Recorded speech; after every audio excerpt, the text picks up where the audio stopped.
하나님 아버지 감사합니다.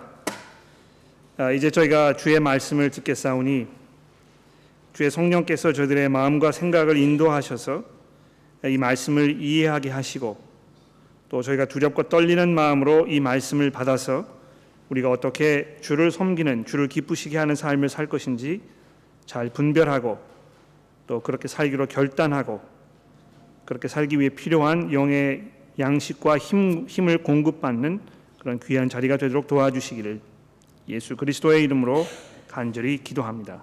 아멘. 오늘 설교 제목을 사랑과 평강의 하나님이라고 잡아보았습니다. 본문 말씀 맨 마지막 부분에 등장하는 그런 그 표현인데요. 여러분 정말 하나님을 사랑과 평강의 하나님으로 알고 계십니까? 여러분께서 복음을 들으시고 하나님을 만나셔서 하나님을 나의 주로 고백하고 사시면서 정말 그 하나님의 사랑과 또 하나님께서 우리에게 베푸시는 이 평강을 경험하면서 살고 계시는 것입니까? 정말 이 복음을 통해서 우리가 하나님께로부터 놀라운 은혜와 사랑을 받고 또 그분과 우리가 평화를 누리게 되었을 때 우리가 교회에 와서 그 복음이 우리를 어떻게 다스리는지 우리가 생각해 보지 않을 수 없습니다. 정말 사랑과 평강의 하나님이라면 그분을 통해서 거듭난 삶을 살고 있는 우리 그리스도인들이 모이는 이 교회가 역시 사랑과 평강의 교회이어야 할 것입니다. 그러나 많은 분들이 교회를 통해서 굉장히 불편한 현실을 경험하게 되는 것 같습니다. 거기 많은 그 상처가 있고 또 그 안에서 다툼이 있고 분열이 있고 또 서로 비방하게 되고 서로에 대해서 이 거만함으로 대하기 때문에 교회가 교회로서의 그 본연의 역할을 잘 감당하지 못하는 그런 상황이 상당히 많이 벌어지게 되는 것입니다. 우리 모두가 이제 죄인들이기 때문에 교회에 모였을 때 이런 일이 벌어지는 것이 당연하다고 우리가 이렇게 당연시하는 것이 당연하긴 합니다만 왜 복음의 그 사랑과 평화의 하나님께서 우리를 다스리고 계시는데 그 사랑과 평화의 이 복음이 우리의 삶 속에 뿌리를 내렸는데 우리가 교회에서 이런 그 불편한 현실을 겪게 되고 또 그것이 마치 당연한 것인 것처럼 그냥 이렇게 인정하고 그냥 넘어가게 되는 것입니까? 고린도 교회를 우리가 들여다보았을 때 그 안에서 서로 교인들끼리 서로를 향한 그 깊은 상처와 또 다툼과 그 안에서 분열과 비방과 서로에 대해서 거만함으로 대하는 그런 모습이 분명히 있었다고 사도 바울이 이 고린도 후서에서 우리에게 이야기하고 있습니다. 그것뿐만이 아니고요. 교회 안에서도 그런 문제가 있었습니다만 특별히 이 교회 전체적으로 사도 바울과의 관계에서도 그런 일들이 벌어지고 있었다는 것입니다. 그래서 이 바울 사도가 이 고린도 교회를 향해서 자기의 그 상황을 설명하고 자기의 입장을 해명하고 자기의 마음과 생각을 설명해야 하는 그런 그 상황이 자꾸 벌어지게 되었고 그래서 이 고린도 후서가 지금 쓰여지게 되었다는 것을 제가 이 시리즈를 시작할 때 여러분에게 말씀을 드리지 않았습니까? 오늘 본문 말씀인 이 12장 14절 말씀에 보게 되면 이제 내가 여러분에게 세 번째로 찾아간다 이렇게 시작을 하고 있습니다. 여러분 그 기억나시죠? 사도 바울이 처음으로 이 고린도라는 도시에 가서 첫 번째 방문을 해서 거기에 이제 교회를 개척하고 복음을 거기에 심은 것입니다. 그런데 그 후에 이 교회의 다른 지역에 이제 사역을 하기 위해서 떠났을 때 그 교회에서 분열이 있었고 문제가 있었고 도덕적으로 성적으로 좀 문란하게 되고 이런 여러 가지 그 경건의 문제와 신학적 오류와 이런 것으로 인해서 사도 바울이 거기 편지를 보냈고 그 편지에 대해서 사람들이 다시 답장을 보내고 그래서 사도 바울이 그것을 듣고 그들을 다시 편지를 또 보냈습니다만 이것이 잘 받아들여지지 아니하고 오히려 사도 바울의 입장을 잘못 이해하고 이래서 바울 사도가 그를 두 번째로 찾아가게 된 것입니다. 찾아갔을 때에 그것이 얼마나 그 교회에 있는 사람들에게 큰 마음의 상처가 되었는지 또 사도 바울에게 상처가 되었는지 이 고린도 후서에서 그 과거의 일을 회상하지 않았습니까? 별로 관계가 그렇게 원만하지 않았던 것입니다. 복음을 전해 들었는데요. 그래서 그리스도를 구주로 고백했는데요. 그러나 그 안에서 그렇게 사랑과 평강이 이 교회 안에 있지 않았던 것입니다. 그래서 사도 바울이 거기에서 돌아와 가지고 눈물로 편지를 쓰지 않았습니까? 그때 그 뼈아픈 경험, 그 서로 이야기하면서 의견이 좁아지지 아니하고 바울에게 심한 공격이 있었고 또 바울의 입장과 생각을 오해하고 이것이 점점 눈덩이처럼 불어나서 걷잡을 수 없는 그런 상황까지 처했을 때 사도 바울이 이 눈물로 이 교회에 이제 편지를 보낸 것입니다. 그러나 다행히도 그 편지를 받아본 이 고린도 교회 성도들의 대부분의 사람들이 우리가 잘못했구나 이렇게 해서 회답을 보내고 그것을 들은 바울 사도가 이제 세 번째로 내가 여러분에게 가겠다 이렇게 상황을 설명을 하고 있는 것입니다. 얼마나 관계가 불편했겠습니까? 그런데 그런 상황이 벌어짐에도 불구하고 오늘 이제 이 고린도후서의 맨 마지막 부분에 지금까지 바울 사도가 이 나누었던 그의 모든 생각과 그의 마음 이런 것이 이제 잘 정리가 되어 있다고 생각이 되는데요. 한번 살펴보도록 이렇게 합시다. 12장 14절 말씀에 보게 되면 내가 이제 세 번째 너희에게 가기를 준비하였으나 내가 여러분에게 도착을 했을 때 여러분에게 폐가를 끼치지 아니하기를 원한다. 내가 구하는 것은 너희의 재물이 아니요 오직 너희니라. 이렇게 하면서 아직도 교회 안에서 사도 바울에 대한 어떤 그 재정적인 면에 이 문제를 제기하는 사람들이 많이 있었던 것 같습니다.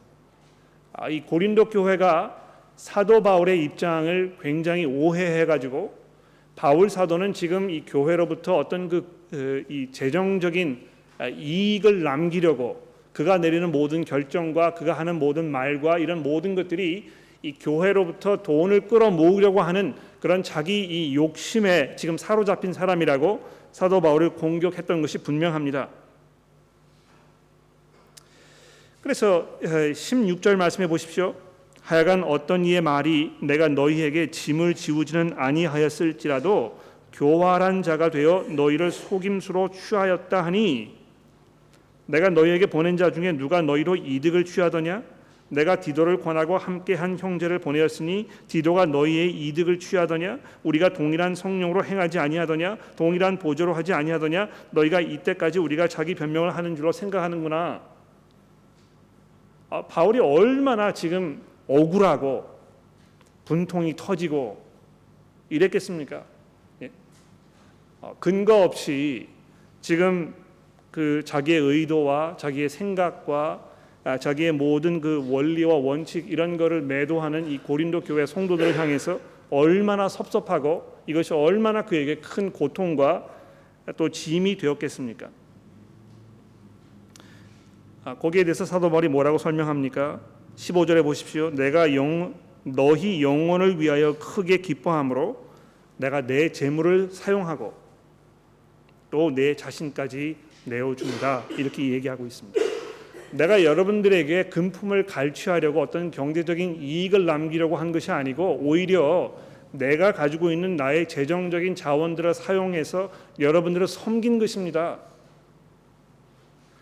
그렇지 않습니까? 교회 여러 마게도니아 지방에 있던 이 교회들이 고린도라는 도시의 복음이 선포되게 하기 위해서 거기에 교회가 개척되게 하기 위해서 그 성도들을 사도 바울이 잘 섬기게 하기 위해서 마게도니아 지방에 있던 교회들이 헌금을 한 것입니다. 그 헌금을 가지고 사도 바울이 지금 이 고린도 교회에 와서 거저 복음을 선포한 것이죠. 그런 상황을 설명하고 있는 것이죠. 제가 여러분들에게 가서 금품을 취하러 간 것이 아니고 다른 교회들의 도움을 받아서 제가 가지고 있는 것들을 여러분을 위해 사용하지 않은 것입니까? 이렇게 설명을 하고 있습니다.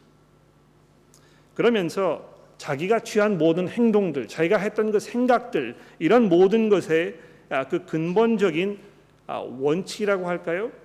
이것이 무엇인지를 19절에 이렇게 말씀하고 있습니다. 우리는 그리스도 안에서 하나님 앞에 말하노라. 여러분 내가 하나님 앞에서 하나님을 증인으로 세우고 내가 예수 그리스도 앞에서 지금 나의 이 속마음의 진실을 여러분에게 설명하는 것입니다. 그런데 그 바울 사도의 마음 가운데 있던 그의 진실, 그의 진심 어린 이 생각이 무엇이었습니까? 사랑하는 자들아, 이 모든 것은 너희의 덕을 세우기 위함이다. 지금 바울 사도가 내렸던 모든 결정들, 그가 취한 모든 그 선택들, 그의 생각과 그의 마음과 그의 가장 중심에 자리하고 있던 가장 중요한 이 원칙, 이것이 무엇입니까? 여러분들의 덕을 세우기 위하는 것이 내 마음의 근본입니다. 이렇게 이야기하고 있는 것입니다. 여러분 오해를 받아보신 적이 있습니까? 또 어떤 그 사람들과 이 관계가 불편하게 되어서 정말 자기 자신을 해명하지 않으면 견딜 수가 없는 그런 그 상황이 벌어진 경우가 많이 있을 것입니다. 저도 그런 경험이 있고 아마 여러분들도 그런 경험이 있으실 것 같아요. 특히 교회 안에서 이제 이런 일이 벌어지게 되면 이 참을기가 아주 어렵습니다.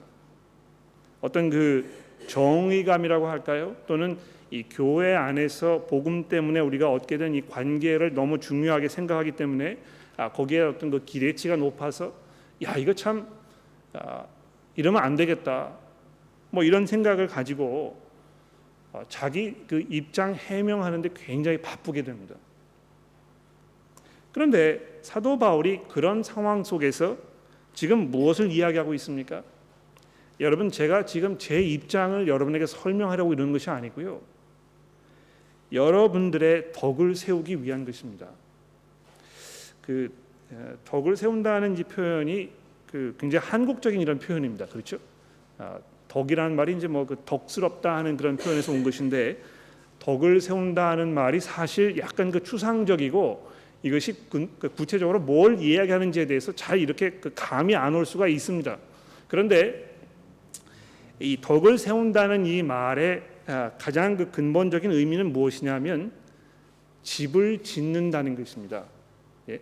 그래서 내가 이제 제가 우리 교회 어떤 분 앞에 앉아 계신 한 분, 내가 이분의 덕을 세운다 이렇게 이야기를 했을 때 그 근본적인 표현이 무엇이냐면 그 분이 아주 견고한 집이 잘 세워져서 아주 든든하게 멋지게 이렇게 건물로 역할을 잘 감당할 수 있도록 정성을 들여서 이거를 지금 지어가는 것을 말하는 것입니다.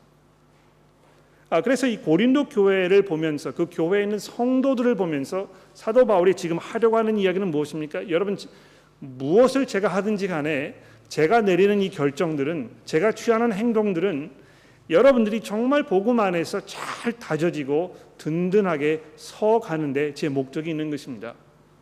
이렇게 설명을 하고 있는 것입니다. 또 13장 7절에 보십시오.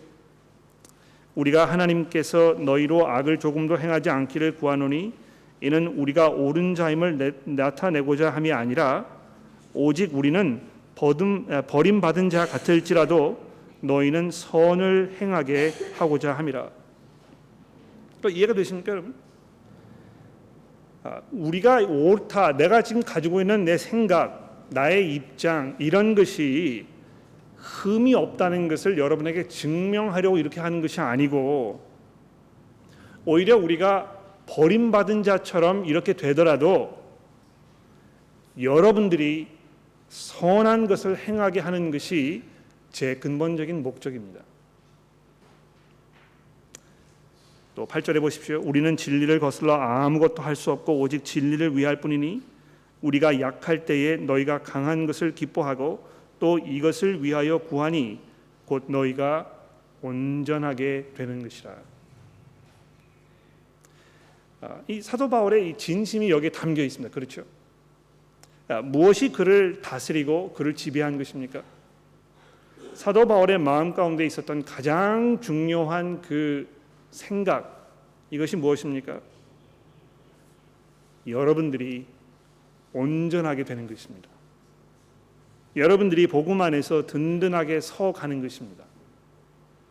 혹시 여러분들이 저를 오해해서 제가 뭐 형편없는 사람처럼 보여지더라도 여러분이 복음 안에서 든든하게 서가면 그것으로 충분한 것입니다. 이렇게 이야기하고 있습니다. 그래서 10절에 보십시오. 그러므로 내가 떠나 있을 때 이렇게 쓰는 것은 대면할 때 주께서 너희를 넘어뜨리려고 하지 않고 세우려고 하여 내게 주신 그 권한을 따라 엄하게 하지 않게 하려 함이라. 이 예수 그리스도께서 사도 바울에게 사도로서의 그 권한을 주셨다고 합니다. 그 authority, 권한. 그런데 그 권한을 따라서 뭐 사람들을 마구 대하고 사람들에게 어떤 그 다스리는 자리에 있는 사람처럼 행세하고 이렇게 하려는 것이 아니고 오히려 여러분들을 세워드리려고 하는 것이 제 기본적인 목적입니다. 이렇게 설명하고 있는 것입니다. 그런 그 사도 바울의 이 간절한 그 염려, 그의 그 마음 이런 것이 12장 20절부터 이렇게 설명이 되고 있습니다. 한번 보실까요? 12장 20절입니다. 내가 갈 때에 너희를 내가 원하는 것 같이 보지 못하고 또 내가 너희에게 너희가 원치 않는 것 같이 보일까 두려워하며 또 다툼과 시기와 분냄과 당짓는 것과 비방과 수군거림과 거만함과 혼란이 있을까 두려워하고 또 내가 다시 갈 때에 내 하나님이 너희 앞에서 낮추실까 두려워하고 또 내가 전에 죄를 지은 여러 사람의 행한 바 그 더러움과 음란과 호색함을 회개하지 아니함 때문에 슬퍼할까 두려워하노라. 여러분 이 고린도 교회를 향해서 사도 바울이 지금 얼마나 염려하고 그들의 그 경건함과 하나님의 말씀에 순종하는 삶에 대한 이런 깊은 염려가 있는 것입니까? 내가 지금 두려워하는 것은 여러분들이 저를 오해해서 제가 형편없는 사람처럼 되는 이런 그 상황, 이 답답함 그런 것에 대한 염려가 아니고 여러분들 가운데 정말 복음이 그 열매를 맺고 있는지에 대한 이런 염려라고 지금 바울 사도가 이야기하고 있는 것입니다. 자, 그러면서 오늘 그 본문 말씀에 이제 가장 뭐 핵심적인 부분이라고 생각될 수 있는 이 13장 1절에서 4절 말씀을 우리가 살펴보도록 합시다. 자, 여기 보시면 내가 이제 세 번째 너희에게 가리니 두세 증인의 입으로 말마다 확정하리라. 내가 이미 말하였거니와 지금 떠나 있으나 두 번 대면했을 때와 같이 전에 죄 지은 자들과 그 남은 모든 사람에게 미리 말하노니 내가 다시 가면 용서하지 아니하리라. 이는 그리스도께서 내 안에서 말씀하시는 증거를 너희가 구함이니 그는 너희에게 대하여 약하지 않고 도리어 너희 안에서 강하시니라. 그리스도께서 약하심으로 십자가에 못 박히셨으나 하나님의 능력으로 살아계시니 우리도 그 안에서 약하나 너희에게 대하여 하나님의 능력으로 그와 함께 살리라. 자, 여기 보시면 사도 바울이요 복음 안에서 자기가 가지고 있는 이 하나님의 능력에 대해서 지금 얘기하고 있습니다. 하나님께서 예수 그리스도를 죽은 자 가운데서 살리심으로 하나님의 능력을 나타내셨다고 지금 얘기합니다. 얼마나 엄청난 능력입니까? 죽은 자를 일으켜 세우시는 그 하나님의 능력 뿐만이 아니고요, 그를 일으켜 세우셔서 이 온 세상을 통치하시는 하나님의 이 심판관으로 세우신 그분의 그 능력, 이런 것이 예수 그리스도 안에서 확인되었는데요, 그런 그리스도 안에 있는 하나님의 능력이 사도 바울 자기 자신에게도 지금 강하게 역사하고 있다는 것입니다. 아마 사도 바울이 이 구절을 쓰면서 모든 성도들을 염두에 두었을 것입니다. 여러분, 놀라운 사실은 이 하나님의 놀라운 능력이 여러분과 저의 삶 가운데에도 강하게 작용하고 있다는 것입니다. 우리가 아직 죄인 되었을 때에, 우리가 죽은 자 가운데서 형편없이 소망도 없이 하나님의 심판의 그 대상자로 멸망받을 수밖에 없는 그런 상황에 있었을 때에 어떻게 되었습니까? 하나님께서 그 능력으로 우리를 일으켜 세우지 않으셨습니까? 이미 여러분과 제가 하나님의 이 놀라운 능력을 지금 몸소 우리 마음 가운데, 우리 이 삶 가운데 체험하고 있는 것입니다. 그런데 그 엄청난 능력을 몸에 지니고 있는 이 사도 바울이 자기의 능력을 지금 어떻게 발휘하고 있습니까? 이것이 어떻게 사람들에게 지금 보여지고 있습니까? 우리들은 이 권력, 권위, 능력 이런 걸 굉장히 좋아하는 것 같아요. 아마 이게 인간의 이제 그 본성이 아닌가 합니다. 다음 달이면 미국에서 이제 대통령 선거가 있게 될 텐데요. 도널드 트럼프, 힐러리 클린턴 이런 사람들이 왜 대통령이 되려고 하는 것이겠습니까? 입으로는 내가 국가를 섬기고 사람들을 섬기기 위해서 이렇게 하는 것이라고 이야기합니다만 그것이 새빨간 거짓말이라는 걸 우리가 다 압니다. 그렇죠? 왜 사람들이 그런 그 높은 권력의 자리에 올라가려고 하는 것입니까? 권력을 가지려고 하기 때문에 그런 것이지 않습니까? 그래서 우리가 그 정치하는 사람들을 보면서 손가락질하고 위선적이라고 이렇게 이야기할지 모릅니다만 여러분과 저는 그렇지 않습니까? 우리도 마찬가지거든요.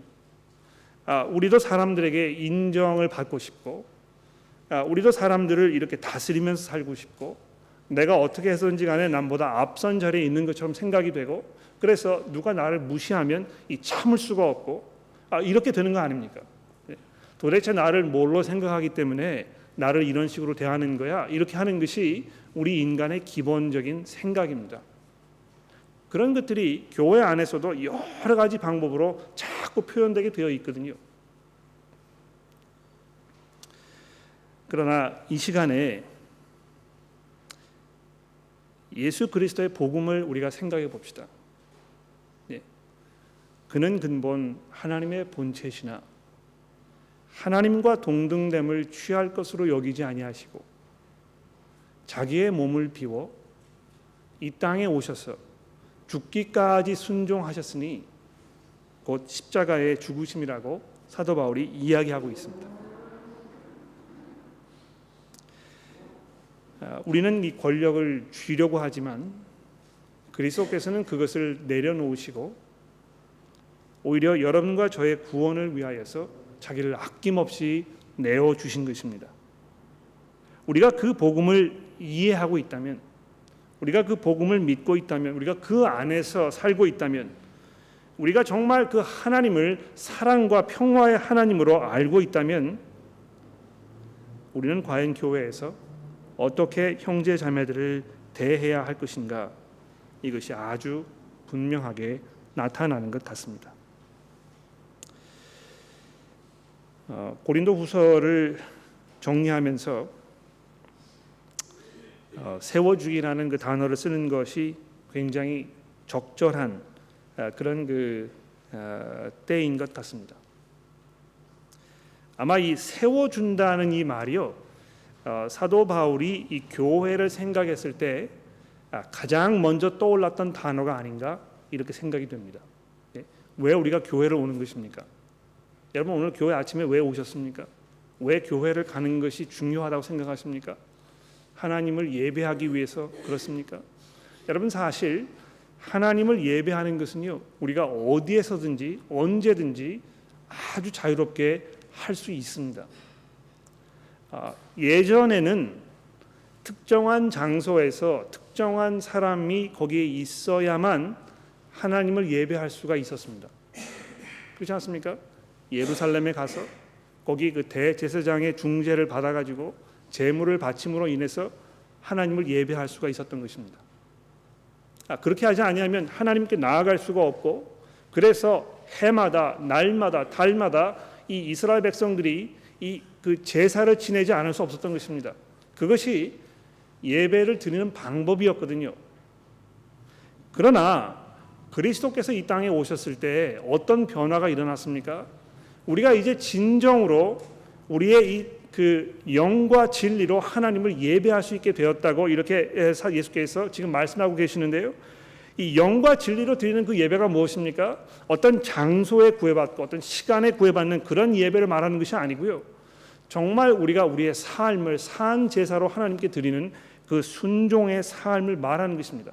그래서 사실 이 자리에 여러분이 오지 않으셔도 얼마든지 우리가 하나님을 예배할 수 있습니다. 그런데 왜 우리가 구태여 상처를 받을지도 모르는 그 위험을 감수하면서 또는 불편한 관계에 있는 사람들의 얼굴을 볼 수밖에 없는 그런 그 불편함을 감수하면서도 왜 우리가 교회에 매 주마다 이렇게 모이고 있는 것입니까? 세워주기 위해서인 것입니다. 이 그 생각의 이 발상의 전환이 여러분의 마음 가운데 좀 일어나셨으면 좋겠는데요. 교회라는 것이 내 자신의 신앙을 위하여 나의 성숙을 위하여 오는 자리라고 생각하게 되면 철저하게 이것은 자기중심적이고 남의 섬김을 기대하는 자리가 될 것입니다. 내가 이 자리에 온 것은 나를 위해서 온 것이야. 내가 좀 성숙하게 되기 위해서, 내가 하나님을 더 잘 알게 되기 위해서. 물론 그런 면이 있습니다. 그러나 여러분께서 교회에 오시는 기본적인 목적이 그것이라면 철저하게 이것은 자기중심적인 생각인 것입니다. 그런데 이 신약 성경을 통해서 특히 이 고린도 후서의 말씀을 통해서 사도 바울이 반복적으로 지금 우리에게 하고 있는 이야기가 무엇입니까?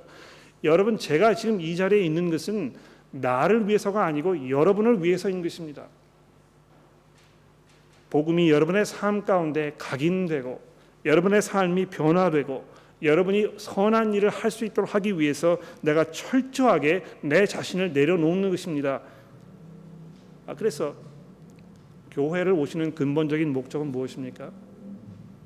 형제 자매들을 세워주기 위하여 오는 것입니다. 사실 그렇습니다, 여러분. 교회에 오셨는데요, 보고 싶은 사람이 없으면 마음에 그 디스커리지가 되거든요. 실망이 되는 것입니다. 저 사람 교회를 안 왔네. 그러나 정말 교회에 와서 내가 이 형제 자매들을 섬기기 원하고 그들을 세워주기 원하는 마음으로 교인들이 모였을 때 그 상황을 한번 상상해 보십시오. 어떻게 해서든지 간에 내가 그 사람의 편의를 보아주고 어떻게 해서든지 간에 그 사람이 하나님의 말씀을 잘 듣도록 도와주고 어떻게 해서든지 간에 그 사람이 그 말씀으로 자라나서 순종하는 이 경건의 삶의 변화가 일어날 수 있도록 최선의 노력을 다하는 그런 교우들이 서로 모이는 그 자리를 한번 생각해 보십시오. 이것이 사랑과 평강의 길인 것입니다. 두 번째로 사랑과 평강의 길을 우리가 이루기 위하여 사도 바울이 두 번째로 뭘 이야기하고 있습니까? 13장 5절에 보시게 되면 너희는 믿음 안에 있는가? 너희 자신을 시험하고 너희 자신을 확증하라. 자기 점검하는 작업을 지금 잘 하라고 바울이 말씀하고 있는 것입니다. 예수 그리스도께서 너희 안에 계신 줄을 너희가 알지 못하느냐? 그렇지 않으면 너희는 버림받은 자, 즉 실격자라는 것입니다. 우리가 버림받은 자 되지 아니한 것을 너희가 알기를 내가 바라고. 그렇습니다, 여러분. 우리 스스로를 돌아볼 줄 알고 우리가 정말 믿음 안에 있는가? 정말 예수 그리스도께서 내 안에 내재하고 계셨을 때 내가 사람들을 어떻게 대해야 할 것인가? 그것이 나에게 근본적으로 무엇을 요구하고 있는가? 이런 것을 깊이 생각하고 자기 자신을 돌아보는 이것이 사랑과 평강의 길의 두 번째 전제 조건입니다. 세 번째로 이제 이 고린도 후서 맨 마지막 부분을 살펴보도록 합시다. 11절 말씀이 되겠는데 마지막으로 말하노니 형제들아 기뻐하라. 온전하게 되며 또는 온전하게 되는 것을 목표로 삼으며, 여기 이제 위로를 받으며 이렇게 되어 있는데 서로 위로하며라는 말입니다. 마음을 같이하여 평안할지어다. 또 하나님 사랑과 평강의 하나님이 너희와 함께 계시리라. 여러분, 이 사랑과 평강의 하나님께서 우리 가운데 함께 계시지 않습니까? 우리가 그분의 그 능력과 그분의 그 은혜를 우리가 힘입어서 이 자리에 모여 있지 않습니까? 우리는 그냥 일반적인 어떤 세상의 집단이 아니고요, 하나님의 은혜로, 하나님의 사랑으로 특별히 이 부르심을 받은 아주 특별한 자리 아닙니까? 그렇다면 그 복음의 능력이 여러분과 저의 삶 가운데, 특히 교회로 모였을 때에 서로 어떤 작용을 해야 할 것인가, 그 복음이 가지고 있는 그 능력이 어떻게 표현되어야 할 것인가, 이것을 우리가 깊이 생각해 보아야 할 것입니다. 주 예수 그리스도의 은혜와 하나님의 사랑과 성령의 교통하심이 우리 무리와 함께 하시기를 간절히 기도합니다. 기도하겠습니다.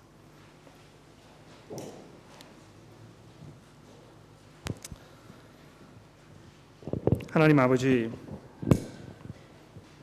이 시간에 우리가 복음을 다시 한번 기억해 봅니다.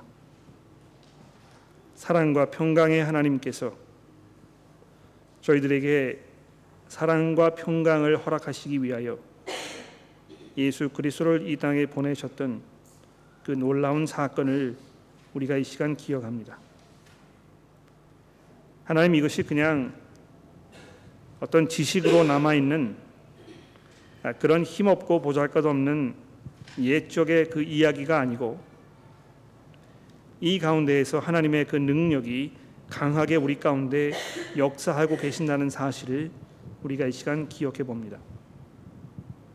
하나님, 저희가 교회로 모였을 때에 복음 안에 있는 자들로서, 하나님의 사랑과 하나님의 평강 가운데 있는 자들로서 우리가 우리 스스로를 내려놓으며 우리의 형제 자매들을 세워주기 위하여 우리가 희생과 수고를 감수하는 그런 성숙한 그리스도인들로 저희를 입혀주시고 또 인도하여 주시기를 우리 구주 예수 그리스도의 이름으로 간절히 기도합니다.